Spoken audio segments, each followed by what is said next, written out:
All right, give me a minute here. Just doing a couple things. Getting ready. I just wanted to start because I noticed it was 7:10. I was like, oh man, the Trendies are probably expecting a show. It is 7:10, so let's get ready to do it. Um, a couple of things here I just want to get going. I see my doggies over there chilling. Yes. Hey Debbie.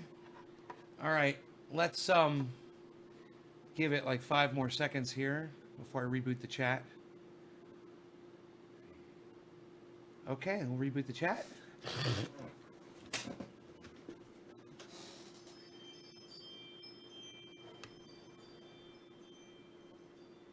Okay, great. So I think we're gonna do it like this. We're gonna put this over here. We'll take this and put this over here. And you guys are right there. Hey, Lisa, how's it going? Hello. We can go like this.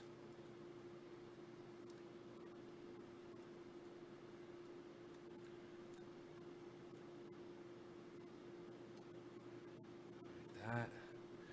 And like, I don't know, I think that's good. And, hey, Lisa, Steven, Tony, what's up, guys? Hello. Um, Good. So we've got a little bit of a lead into here the debate, and 7:10. I wouldn't mind doing an oil dab for 7:10 officially. Little oil dab. 7:10. Maybe brighten it up in here a little bit and add some color. Right. Add some color. There we go. I'm a little flushed. I just came back from a little hike with Rogan. Got him all taken care of and squared away. Okay, we got that orange bud right here. Let's do a 7:10 dab a little late. Hey, Steve. Steve's here to remind me to put his stuff in the mail before tomorrow. Don't forget.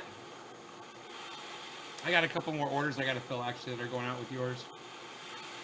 Paint oil and stickers. I've got to fill those orders.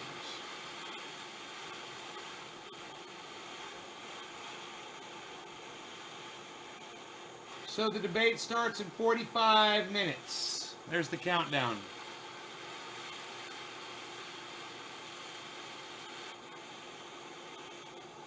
"45 minutes.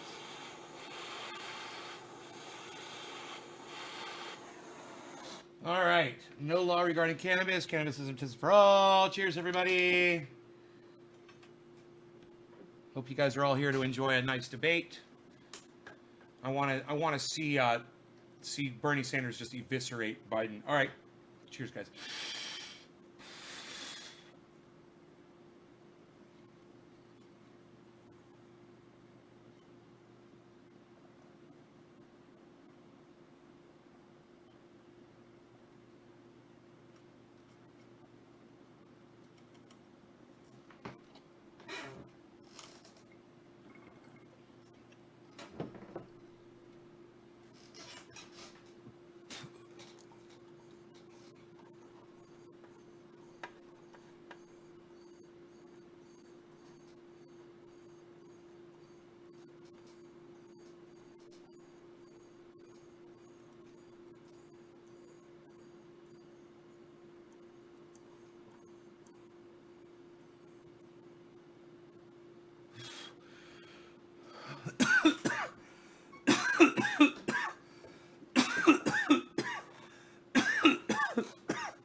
Hey, guys.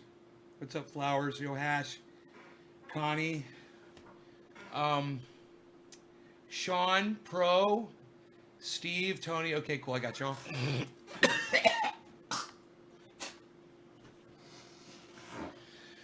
We are going to be covering the debate tonight. If you're here to watch that, hopefully Bernie Sanders will be throwing those Hail Marys that he needs to throw, because this is it. This is it. This is his last chance, basically, to convince people that he's the best choice for President of the United States. I thought they said Bernie don't have a chance. He is too far behind with the word "too" spelled wrong.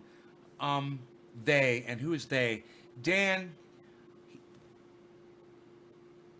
it's like he's not, or he wouldn't be doing this, obviously. And someone like you, I mean, it's like you lack the ability to just reason. Let me just give you an example. Why the fuck would Bernie Sanders be doing a national debate if he didn't have a chance?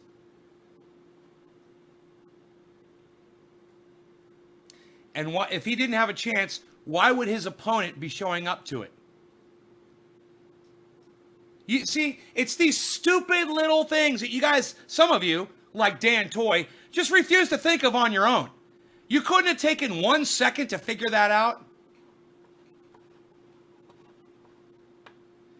Hey, Smokey B. Davis. Yeah, my name's Nay, okay? Nay. Thanks. Thanks for joining the live stream. But it's Nay, not Ben. Hey, Danny. Hey, Health. Heath. Sorry. Crazy Bernie. Yeah, crazy Biden. Yeah, have you watched Biden speak lately? Yeah, tonight's the night, man. I mean, that's why we're gonna watch. Hopefully, he's going to step up and do what a lot of people on the left have been telling him to do, which is to call Biden out on his bullshit. Quit calling him your good friend Joe Biden, and quit saying that he's a great leader. He's not. He's a racist piece of fucking shit. I'm not really too interested in what Anderson Cooper and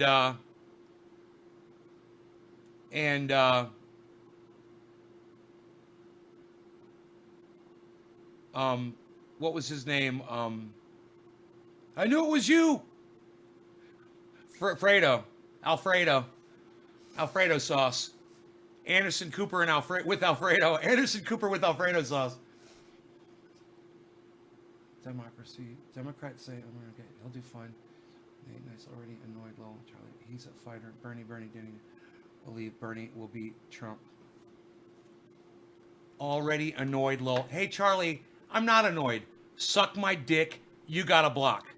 We didn't come here to make jokes about me getting upset or me getting mad or my feelings on anything. And if that's why you're here, suck my dick, fuck off. All right? If I was so annoyed, why is Dan Toy still here, you fucking prick? You're the one that got the block, not Dan Toy. Dan Toy did not annoy me. Not yet. But let's let him open up his fat fucking mouth a few more times and see where he goes with it. Maybe he can get me to the point where I'll block him too. I don't know. I'm betting he will. With an opener like that. Coconut Dan says Trump will win again. Why do you call him racist? He's definitely got the black vote. Oh, blacks can't be racist, Jonathan? You never seen blacks be racist? Huh. Interesting. Do you ever maybe think that a lot of people vote for Joe Biden because they don't know anything about him? They don't watch politics. All they know is his name, and all they know is that he was Barack Obama's vice president. You ever think about that?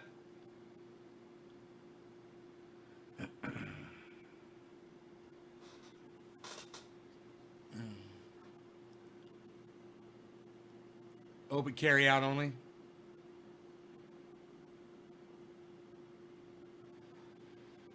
Yeah. It'll be interesting. Blacks are more racist than whites. Well, Coconut Dan, now you're getting blocked from my live stream. Fuck off. You're blocked. That's not true. It's simply not true. And who are you to fucking judge? You don't know what a black person feels in their heart, right? So suck my dick. Of course they can. I'm just asking why you say he's racist. Why is Joe Biden a racist piece of shit? Well, go back and look at his policies. All right? Go back and see what he said about Anita Hill. Okay? Go back and you educate yourself, since you haven't, Jonathan. Instead of you wasting my time on my live stream, why don't you go educate yourself on Joe Biden's racism?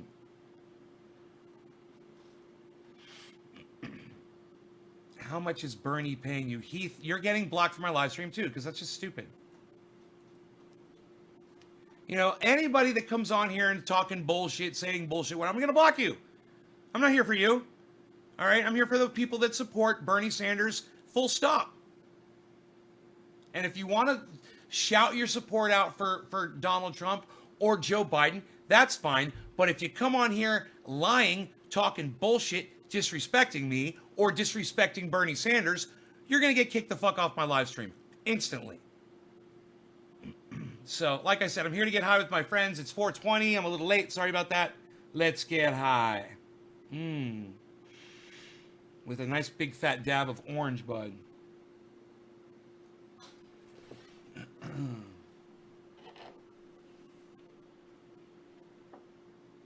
All right. Let's get hot for 4:20. You guys want to hear what these guys are saying about the Wuhan virus? Have to stop. Maybe no convention. Are you worried about a domino effect? I don't think we're going to need to deal with that, Chris, because fortunately there are so many states where, for instance, you look at Washington, Oregon, California, Colorado, there's vote by mail, no excuse absentee voting. When you spread out early voting, you can eliminate or minimize the extent No of law regarding lines. cannabis There's a lot citizens you for all. can do. Cheers, And everybody. frankly, Democrats have been fighting to make voting easier for eligible people.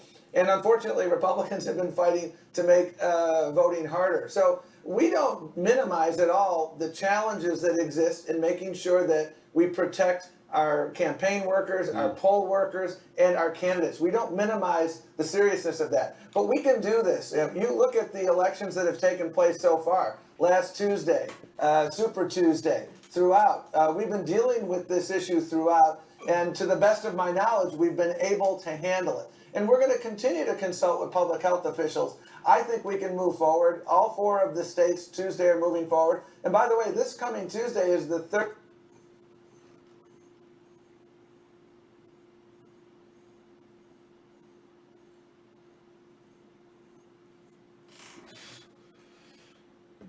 Yes, I am streaming the debate live here, Dan. That's hence the title of this video.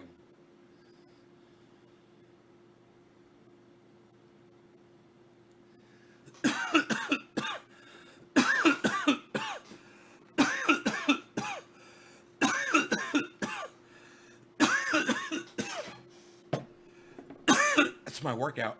Building my muscles back up in this arm.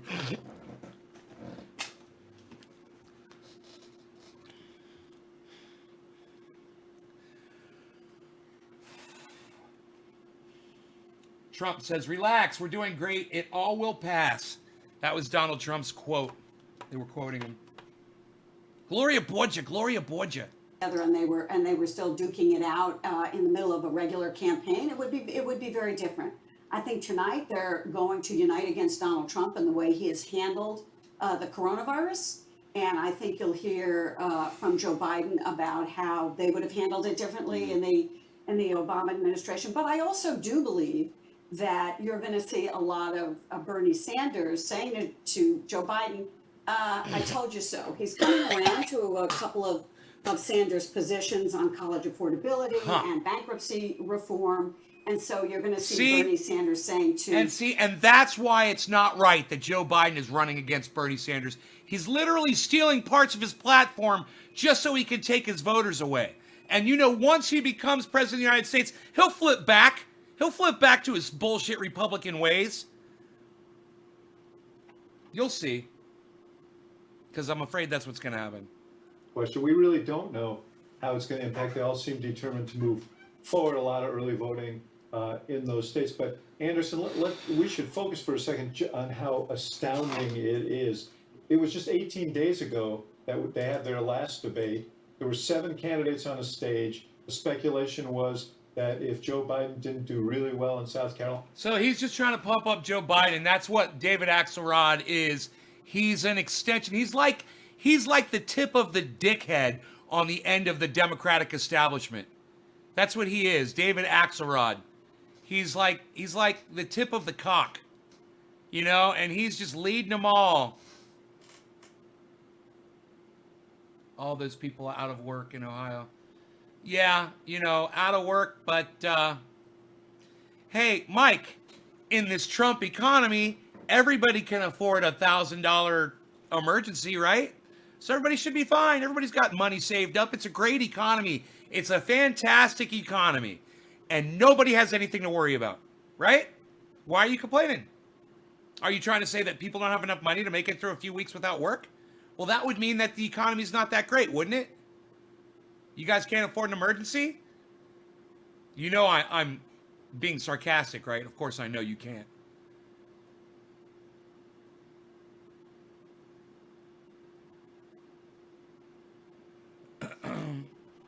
Oh, please no. Oh, please no. Allow me. Allow me. Too much hate? Who am I hating on, guys? Who am I fucking spewing hatred? Let me know if I'm bothering any of you guys. All right? I mean, there seem to be some really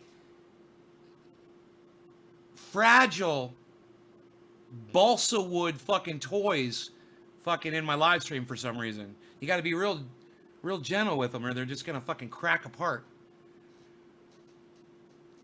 Little fucking, what are you, a goddamn Hummel? You're a Swarovski fucking crystal fucking sculpture? Is that what you are? Okay, crystal sculpture, man. God. Oh, you're spewing so much hate! Really? Epi says, I'm triggering them. I get mine no matter what. Psh, fuck that troll. I don't know. I blocked him, so you can suck my dick. Psh. They added a stimulus in Ohio to help people out of work. You gotta do. If you don't, you're a little fish. Dolch is here? I missed that. Dolch? Dolch never comes to my shows anymore. Psst.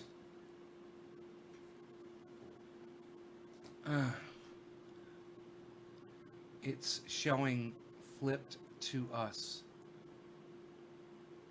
I know. That's why I can show it to you. Because I have it flipped backwards. That way I can run it on fucking YouTube and not get a copyright strike. Have no job. Bartenders. Okay, all the bartenders and servers all of a sudden fucking, oh, I have no job tomorrow. Mike, I understand. And my point is, don't vote for fucking Donald Trump. None of them should support Donald Trump. If they'd voted for Bernie Sanders back in 2016, they wouldn't be having this issue today. But, oh, nobody needs help from the government. Nobody needs help from the government. This is perfect. I think it's perfect to have this discussion.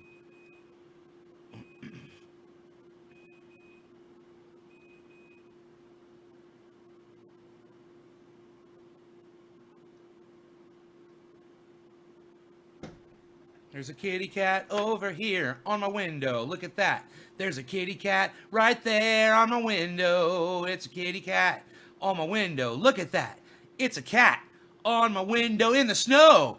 On my window in the snow, there's a kitty cat on my window in the snow. There's a kitty cat on my window in the snow.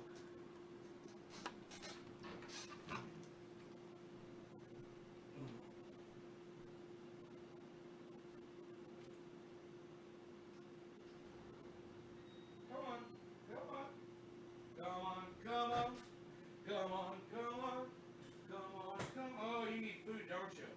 You need food. Harley needs some food. Harley needs some food today. Man, I cleaned up the kitchen so nice today. I did my composting. Didn't I? I did my composting. I made a composting video. What? I got it done today, man. I'm thinking about a splish of Cafefe. What do you say about that? Coffee?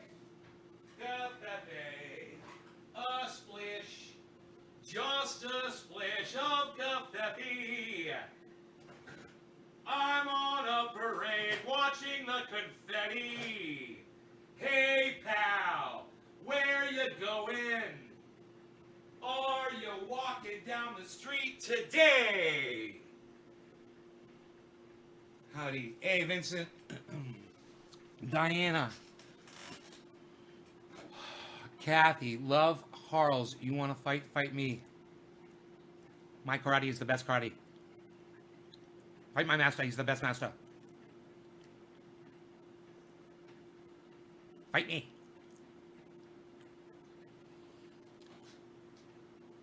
You want to fight? Fight me. You want to fight? Fight me.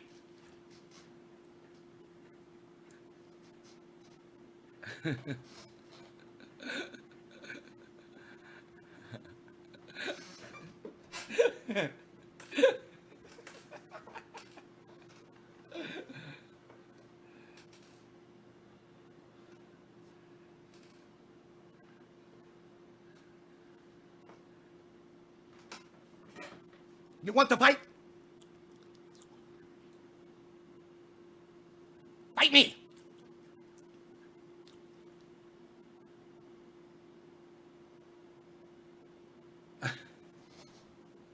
I could do that all day. It's fun.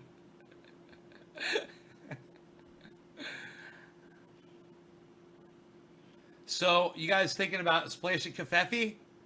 You gotta love these Keurigs. I gotta ask you guys, does anybody out there have a Keurig? And does anybody see my video? Never believed in Donald Trump, and I'm so glad I never voted for him. He's a liar, and he cannot be trusted. Diana Bauer, you and I both. I would have never voted for Donald Trump. Trump is the man. Who gives a wild fuck who the Democratic nominee is, says Zombie. Nay, will elbow you to death. Kathy knows. All right, let's hear what Anderson Cooper has to say about the coronavirus. Without a live studio audience because of the coronavirus. Joining us now, someone who knows the debate stage well, who threw his support behind Joe Biden, former candidate and CNN Politico. All right, fuck Andrew Yang. I don't give a fuck what he has to say. No, I'm just kidding. I'll put him on. Dynamics of... He is a douchebag, and he is supporting Joe Biden because he's a lying fucking douchebag. And all of you people that were supporting Andrew Yang, now you all know. Now you know. And it must suck to be a Yang supporter, because if you haven't been paying attention, what he fucking did to y'all, he came out totally progressive, saying he was a Bernie Sanders type political guy. And now he is totally flipped. And now he's 100% backing Joe Biden, establishment candidate, and fuck all of your progressive ideals. He doesn't believe in any of them anymore. And now he's a commentator for CNN. So all of you Yang gangs got the Yang Wang right up your ass. You fucking suckers. I told you to back Bernie now. Being too aggressive is going to not serve Bernie that well. So he has to tread a balance in having a critique, but also not attacking too much, because it's going to come across negatively, since most Americans right now have bigger concerns on their minds and don't want to endorse someone who just seems like they're playing politics. One can imagine Joe Biden wanting to focus on President Trump and obviously focus on the general election. Do you see Sanders going after Joe Biden? Obviously, Sanders they differ on Medicare for all. Biden has kind of put out olive branches on various positions, trying to appeal to younger people and with some Bernie Sanders supporters. But do you see Sanders, going double barrel against Joe Biden at this stage? Well, we know exactly what Joe's going to do. Joe's going to pivot towards Trump and the general at every opportunity. And so it really is more in Bernie's hands how aggressive he wants to be in trying to paint policy contrasts. The fact is, Joe and Bernie get along. They're friends. And I think Bernie has a sense of the context of the race and is not going to want to be too aggressive while trying to drag Joe towards... Hey, John, what's up? Dekan says Yang Wang. Policy positions that are more consistent with Bernie's on healthcare, on trying to remedy income inequality, on school loans and education. I wonder what you make, the other thing that has happened just before this debate is the latest press conference involving the president and the task force. I wonder what you heard today from the White House, from the administration, and also from the Federal Reserve, just cutting interest rates. Now, cutting interest rates does very, very little for most of the Americans who are going to be suffering the most. What guy from last night? What are you talking about? Where did the guy go from last night? What are you talking about? Oh, the coffee. The coffee. It's good. It's good.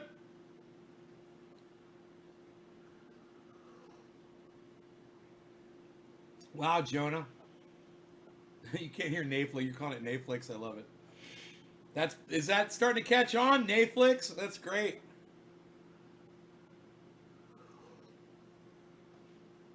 Hey, Debbie. I've been watching Better Call Saul, the old ones, enjoying them. No spoilers, guys, for the new ones. I'm not watching those yet because I don't think my machine is recording them.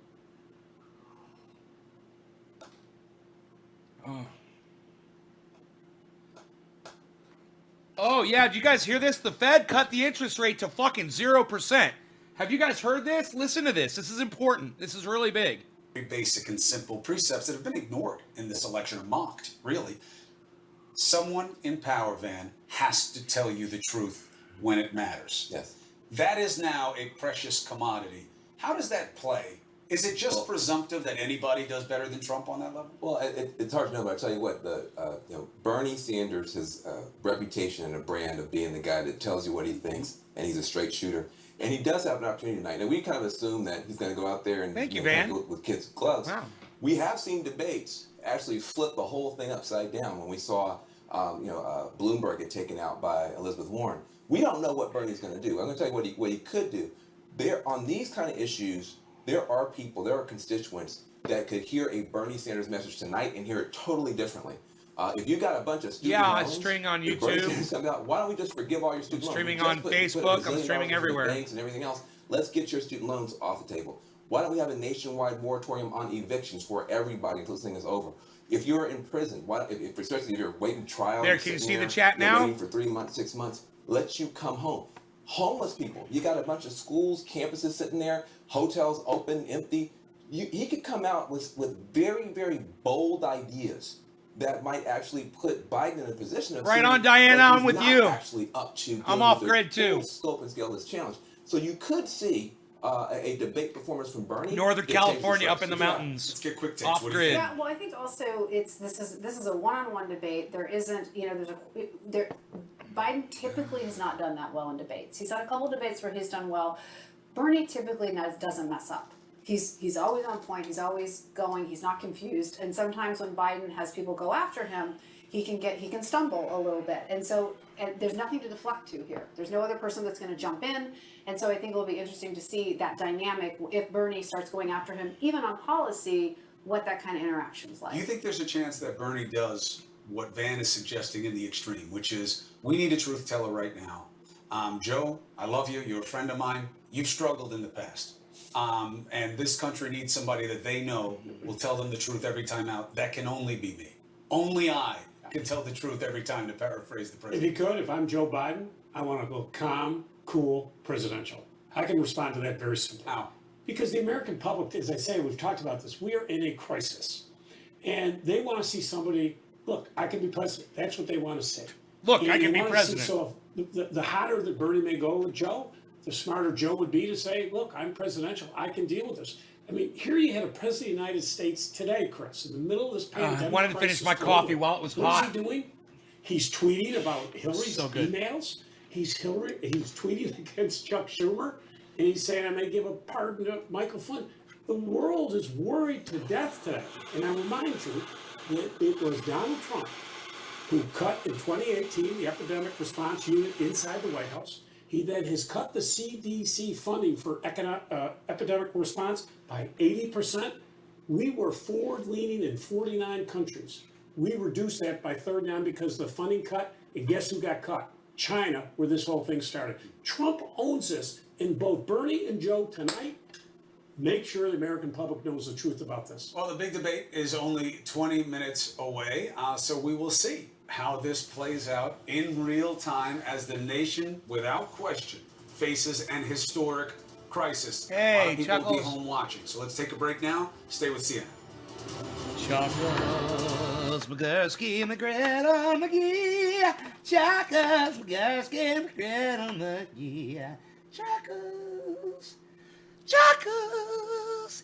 Charles. Charles. Charles. When's the debate? He just said 20 minutes. There was literally a countdown on the screen, but I know it's backwards. It might be a little confusing for some of you. But he just said 20 minutes. The debate starts in 20 minutes. It's 18 minutes now. The debate starts in 18 minutes. Nice going to Deborah. Yeah, Brett going to Deborah. Nice going to Deborah. It's going to go full screen to Deborah. Yeah, nice going to go full screen. I wonder if there's like an easy way to go full screen. Like really quick. Cam. You think it'd be under layout. There'd just be like a fucking full screen, boom, button. To auto crop, what about reset? What if I just hit reset? That didn't do anything. Blah, blah. Yeah, I don't know. What if I click refresh? The flow? That didn't do any. Unreal. Okay, that didn't do it. That didn't resize it. I was just like, okay, I can grab it. If I move it like this, if I just grab it, Boflow, it doesn't go full screen. If I go like that, I can't do that. It's so weird, man. I got to take it from the corners. And like, it takes so long. But I was trying to go full screen with it. There we go. All right, let's just kind of block that out there for a second. Wait, where? Unreal. There we go. Now we're back. All right, let's do a dab. Dab, can it do a dab, dude? Can it do a dab? Got a dab ready, dude? Let's do a dab, dude. Can it do a dab, dude? Do a dab, bruh. Aurelian, what's up? Stove cut my own wood, and I built my own compost toilet, and I'm a survivor. Screw Donald Trump. Fuck yeah. Internet speed there, brother. My internet speed, it varies. It just depends. Why do you ask, Hash? I always picture Kepper when he does that. Purple haze. Yo, Brad, can it do adapted? Yeah, nice, can it do adapted? Yo, Brad, can it do, Brad, can it do adapted? Yeah, dude, can it do adapted? You think of Kepper, huh? That's funny. I'm not doing an impersonation of Kepper, but I think of Kepper too when I do that. Isn't that funny? All right, no law regarding cannabis. Cannabis is for all. Cheers, everybody. I guess it's just because we both love Kepper. Can't get enough of Kepper. Cheers, everybody.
Man, I got a hot flash. Holy shit. Oh, that feels good. A hot flash and then just total relaxation. Capper's like, I got this bulb packed, I think, off script. Got this bulb packed, man.